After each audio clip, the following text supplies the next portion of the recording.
कहानी की शुरुआत में हम 50 साल पहले सिंधु साम्राज्य को देखते हैं, जिसमें एक राजा को देखते हैं जिसका नाम वृहदरक्षत्र था। तभी अंदर से एक संत जी उसके बेटे को लाता है। दरअसल वह अभी अभी जन्म हुआ था। वह अपने पुत्र को देखकर बहुत खुश हो जाता है और कहता है, इसका नाम होगा जयद्रथ। फिर संत जी कहता है, निसंदेह यह बालक यशस्वी होगा महाराज। किंतु तभी वृहदरक्षत्र कहता है, किंतु क्या? वो संत जी बताते हैं कि यह महान योद्धा के हाथों इसका मृत्यु होगा। फिर महाराज गुस्से से उसे कहता है, जन्म के साथ मृत्यु का संदेश। वह संत कहता है, बताना मेरा कर्तव्य है महाराज। महाराज उसे बताता है कि इसका भाग्य मैं स्वयं लिखूंगा। इधर जयद्रथ को देखते हैं, जो सभी लोग इसका जीत की खुशी में प्रोत्साहित कर रहे थे। कर्ण उसे देखकर कहता है, अर्जुन के पुत्र की मृत्यु में इसका सबसे बड़ा हाथ था, यह तो कल गया कदाचित। फिर द्रोणा उसे बताता है कि अर्जुन को कुछ करने से पहले कृष्ण की सलाह जरूर लेना चाहिए। जयद्रथ की तो मृत्यु भी एक श्राप है, इसके पिता वृहदरक्षत्र का दिया भयानक श्राप। अब हम बीते समय को देखते हैं, जिसमें वृहदरक्षत्र कठिन तपस्या कर रहे थे ताकि वह अपने पुत्र जयद्रथ की भाग्य खुद लिख सके। वह तपस्या करते हुए कहता है कि कोई भी जयद्रथ को मारे तो उसकी आत्मा कांप जाए। अब फिर से वर्तमान समय को देखते हैं, जिसमें कर्ण द्रोणाचार्य को बता रहा है कि अगर जयद्रथ को अर्जुन ने मारा तो अर्जुन भी नहीं बचेगा। फिर द्रोण कहता है कि मत भूलो कि उसके पास कृष्ण है, उसकी नहीं। हमें जयद्रथ की चिंता करनी चाहिए। दोनों निर्णय करते हैं कि कल किसी भी हालत में जयद्रथ को बचाना है। अब देखते हैं कुरुक्षेत्र की मैदान को, जिसमें आज युद्ध का 14 दिन था। ऊपर आकाश में सूर्य भी जानता था कि आज युद्ध आर या पार की होगी, इसलिए वो और भी जोर से दहक रहा था। नीचे कुरुक्षेत्र में अभी तो पांडवों ने पिछला चक्रव्यूह भी नहीं समझ पाया था, और उधर द्रोणाचार्य अपने रणनीतियों के साथ तैयार था। अंतर बस इतना था कि पहले वह का चक्रव्यूह किसी को फंसाने के लिए था और अभी का चक्रव्यूह किसी को बचाने के लिए था। सबसे आगे में नारायणी सेना और बीच में कमल के पंखुड़ियां की रचना में और मध्य में सूचीबद्ध, और उसके आगे यादव, कृतवर्मा, वृषसेन, अश्वत्थामा, अग्राज कर्ण जैसे महावीर और युभ के द्वार पर, और स्वयं द्रोणाचार्य। अब द्रोणा को देखते हैं, जिसमें वह अर्जुन को कहता है कि तुम्हारा इच्छा से मैं परिचित हूं अर्जुन, लेकिन तुम मेरी पहेली से अपरिचित, जो तुम इस भूल भुलैया को सुलझाने के लिए पहले मुझे परास्त करना होगा। फिर अर्जुन अपने रथ से उतरकर सीधे उनकी तरफ आगे बढ़ता है। यह देखकर सभी लोग हैरान थे। फिर वह कहता है, सुन लो मेरी चेतावनी। मैं कुंती पुत्र अर्जुन सूर्य को साक्षी मानकर शपथ लेता हूं कि आज सूर्यास्त से पहले जयद्रथ की शीर्ष धड़ से अलग कर दूंगा, और यदि ऐसा नहीं कर पाया तो स्वयं को जीवित अग्नि में खुद को भस्म कर दूंगा। आज सूर्यास्त से पहले मैं बचूंगा या तो जयद्रथ। जो रोक सकता है रोक लो मुझे। अब युद्ध प्रारंभ हो चुका था, जिसमें अर्जुन कृष्ण को बता रहा है कि आज कुछ भी हो जाए, आज अर्जुन नहीं रुकेगा, क्योंकि आज उनका सामना एक शिष्य से नहीं बल्कि एक पिता से है।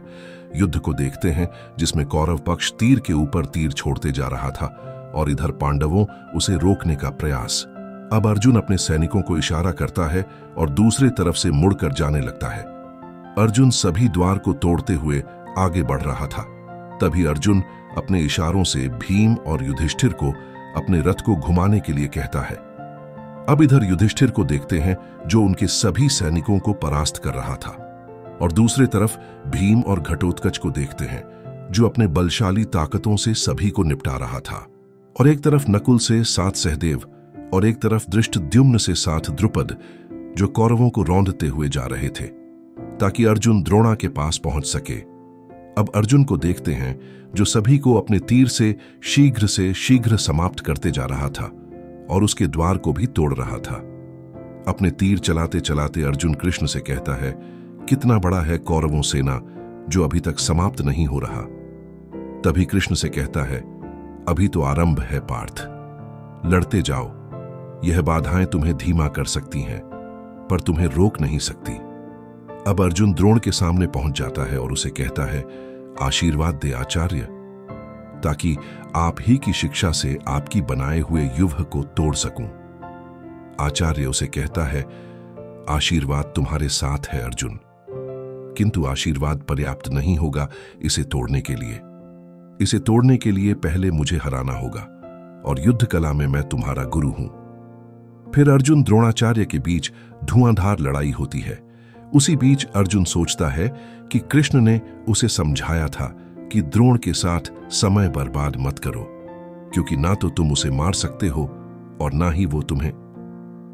तुम अपने लक्ष्य को देखो अर्जुन। तभी द्रोणाचार्य के किए हुए तीर का जवाब देते हुए अर्जुन ने एक बहुत बड़ा धूल का बवंडर बनाता है और फिर वहां से चला जाता है। यह देखकर द्रोण कहता है कि शत्रुओं को बिना हराए यहां से जा रहे हो अर्जुन, तुमने मुझसे यही सीखा है। तभी इसका जवाब देते हुए अर्जुन कहता है, मैं वही कर रहा हूं जो आपने सिखाया है आचार्य। लक्ष्य को देखो। अब इधर भीम को देखते हैं, जो चारों भाई दुशासन, हितैषु, चित्रसेन और सुशर्मा जो उसे घेर लेते हैं। ये देखकर भीम कहता है, भूल गए क्या तुम 100 भाइयों को मारने का सौगंध लिया है मैंने। और फिर सभी को धूल चटाने लगता है। तभी उनमें से एक ने भीम पर हमला करने वाला होता है। तभी घटोत्कच अपने पैरों से बहुत जोर से देता है और फिर घटोत्कच उसे अपना हाथ देता है। अभी इधर देखते हैं युधिष्ठिर और दुर्योधन को जो एक दूसरे से लड़ रहे होते हैं।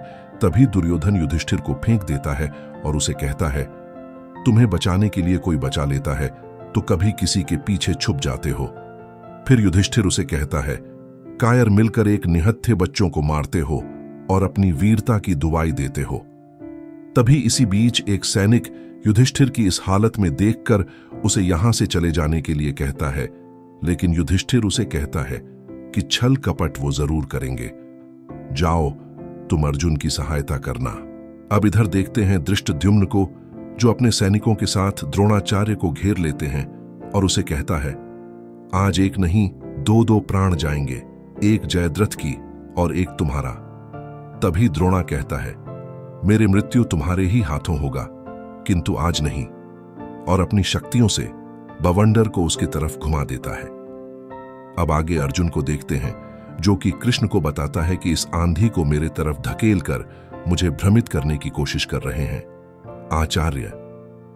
कृष्ण उसे कहता है कि इस भ्रमित जाल को तुम्हें तोड़कर आगे बढ़ना होगा अर्जुन। तुम्हारी तरह अभिमन्यु भी आचार्य की इसी जाल में फंसा था। पुत्र और पिता कल और आज आंधी के सबसे शांत। कैसे? अभिमन्यु अपने काका भीम को इस जाल से बचाने के लिए चिल्ला रहा था। यह सोच के अर्जुन उसे याद करने लगता है। तभी ऊपर से द्रोणा अपने तीर से इन पर हमला कर देता है। फिर अर्जुन अपने ही तीर से बचने की कोशिश करता है, लेकिन वो सक्षम नहीं हो पाता। अब अर्जुन उठकर यह सोचता है कि अभिमन्यु यहीं पर मदद के लिए किसी को पुकार रहा होगा। तभी एक सूचीबद्ध का योद्धा अपने हाथियों के साथ आता है और उसे कुचलने का प्रयास करता है, लेकिन अर्जुन इतने गुस्से में होता है कि वो किसी को भी नहीं छोड़ता। अर्जुन कृष्ण को बताता है कि अंधकार होने में कुछ ही समय शेष है, पर जयद्रथ अभी तक नहीं मिला। कृष्ण उसे समझाते हैं कि संभव है कि इस अंधेरे में तुम्हारा उत्तर मिले, क्योंकि अंधेरे में ही छिपे सच को अंधेरे में ही ढूंढा जाता है। कृष्ण अर्जुन से कहता है कि मेरा दिया हुआ कार्य अवश्य ही करना है, बस जयद्रथ को देखते ही उसकी छाती भेद देना, पर याद रखना कि उसका सर जमीन पर न छुए। अब भूरिश्राव और सात्विकी को देखते हैं, जिसमें भूरिश्राव सात्विकी को बेहरमी से मारने लगता है। तभी अर्जुन उसे बचाने के लिए जाने वाला होता है। तभी कृष्णा कहता है कि सांझ होने वाला है अर्जुन, लेकिन अर्जुन कृष्ण से कहता है, मैं अपने अभिमन्यु को तो नहीं बचा पाया, लेकिन अपने शिष्य को नहीं खो सकता है। और इसी तरह अर्जुन सात्विकी को बचाने के लिए चला जाता है और अपने तीर से उसे घायल कर देता है। तभी भूरिश्राव उसे कहता है कि धिक्कार है ऐसे योद्धा को जो पीछे से वार करते हैं, तुम इसे ही धर्म युद्ध कहते हो। तभी सात्विकी आता है और कहता है, कौरवों के मुंह से धर्म की बात अच्छा नहीं लगता, और उसके सर को धड़ से अलग कर देता है। तभी उसी बीच अचानक सूर्य बादलों के पीछे छिप जाता है और कौरवों सभी लोग इसे देखकर कहते हैं कि देखो सूर्यास्त हो गया, अर्थात आज का युद्ध समाप्त, और सभी लोग ये देख के खुश भी हो जाते हैं। तभी कर्ण आता है और अर्जुन को कहता है कि पीठ पीछे हमला करना, और तुम जैसे महारथियों को हताशा इतने मोड़ में ले गया कि तुम लोग नियम तोड़ने लगे। इतना बड़ा धनुर्धर यूं ही जलकर मर जाएगा, नहीं, यह तो दुर्भाग्य है। मुझे तो तुम्हें अपने हाथों से मारना चाहता था। तभी छिपे हुए जयद्रथ अपने बिल से बाहर निकलता है और हंसते हुए कहता है, सूर्यास्त हो गया अर्थात तुम्हारा मृत्यु। तुम्हारे वचन तो तुम्हारे ही जैसे व्यर्थ निकला अर्जुन।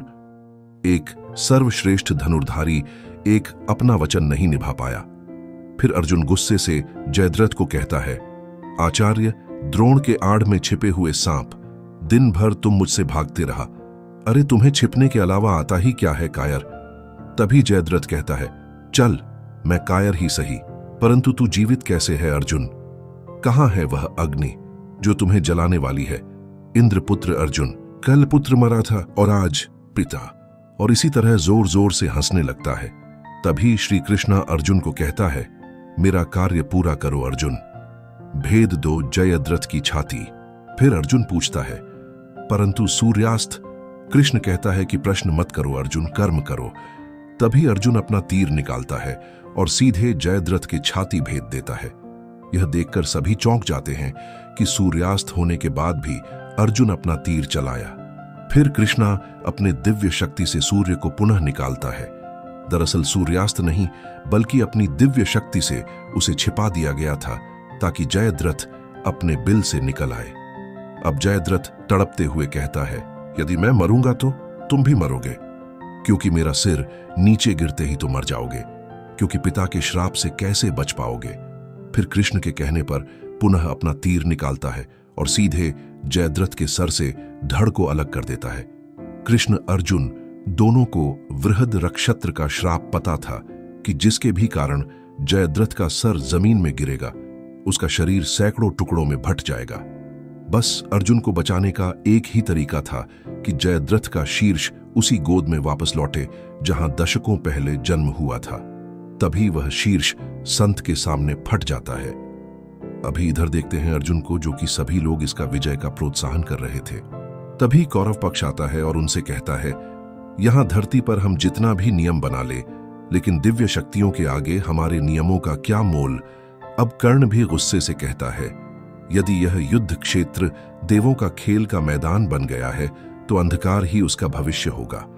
और इसी तरह यह एपिसोड खत्म होता है। अगर वीडियो थोड़ा सा भी अच्छा लगा हो तो हमारे चैनल नेट एक्सप्लेनर को सब्सक्राइब करना ना भूले। मिलते हैं अगले वीडियो में।